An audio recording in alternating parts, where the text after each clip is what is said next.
السلام عليكم ورحمة الله وبركاته. أهلا بكم أصدقائي، يا رب كلكم تكونوا بخير. بهارات البطاطس في البيت بمكونات البيت حلوة جدا، شيبسي قوي مع شوية جرجير مع فلفلاية سبايسي، واستمتعي بأكلة تستحق التجربة. طريقة البطاطس مختلفة، مقرمشة جدا، شايفة التتبيلة دي يا جماعة كتيرة. برطمان البهارات البطاطس ده كله اتعمل من مكونات موجودة في البيت، ريحته قوية جدا، طعمه ممتاز جدا ومختلف جدا عن بهارات البطاطس الجاهزة. جربيها، جربي الوصفة بضمان مطبخ أكلة وسهرية، صدقيني هتلاقيها مختلفة جدا عن البهارات اللي بتتباع بره. ايه مكونات البهارات وايه طريقة البطاطس اللي تبقى مقرمشة بالشكل ده؟ ادخلي معايا الفيديو، ادخلي معايا القناة، هتلاقي المكونات سهلة جدا وبسيطة. بطاطس مقلية مقرمشة ببهارات البطاطس.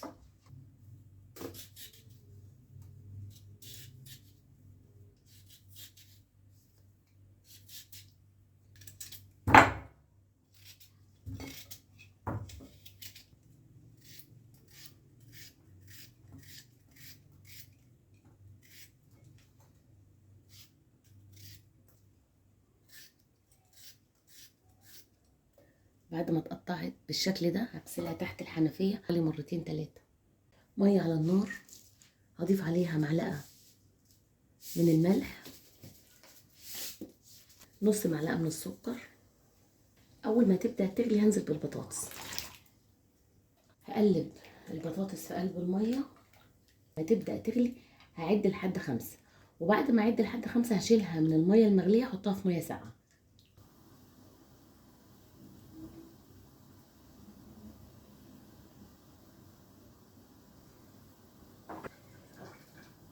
مية ساقعة وهبدأ اطلع فيها البطاطس.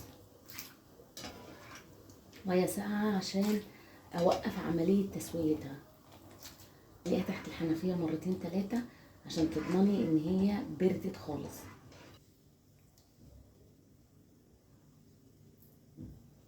على ما الزيت يسخن هنعمل تتبيلة البطاطس، احلى والذ من التتبيلة الجاهزة. دي معلقة اكل هنعاير بيها، لو عايزة تعمليها بمعلقة شاي كل الامور بالنسبة لك متاحة.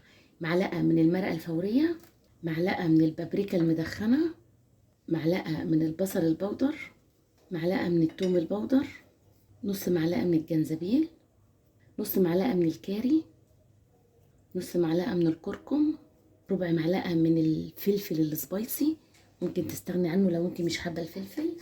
دي بهارات مشكلة، كمون على كزبرة على فلفل، هنضيف منها معلقة. اضيف عليها معلقة محترمة من الملح. كل المكونات دي بقى هنقلبها مع بعضها،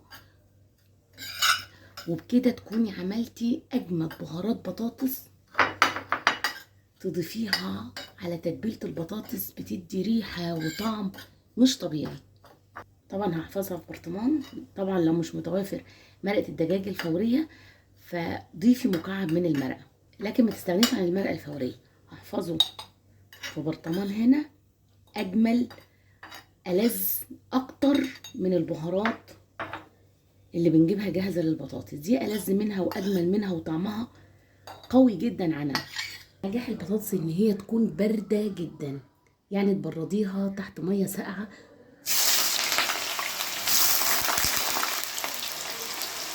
متحاوليش تحركيها لحد لما تصفر، هتبصي تلاقيها قرمشت وهشت وبقى شكلها وطعمها خطير جدا.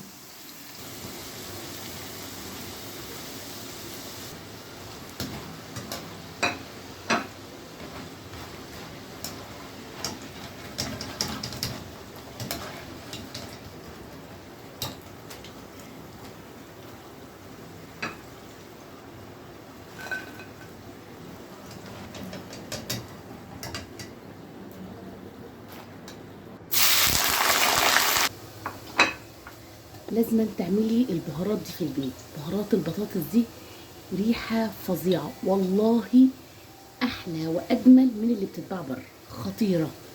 بصي انت عايزة تخلصي البطاطس بس شرط تضيفي البهارات على البطاطس وهي سخنه بالشكل ده.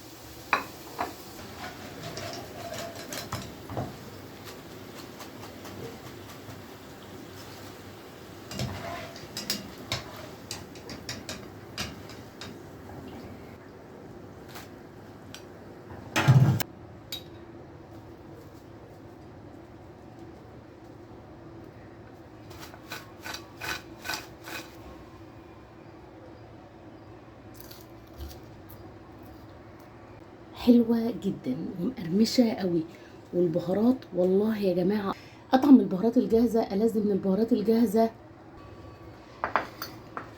وبكده اقول لك استمتعت جدا معاكي بالفيديو، يا رب اكون فدتك ولو بمعلومه بسيطه، واستودعكم الله واشوفكم فيديو تاني جديد.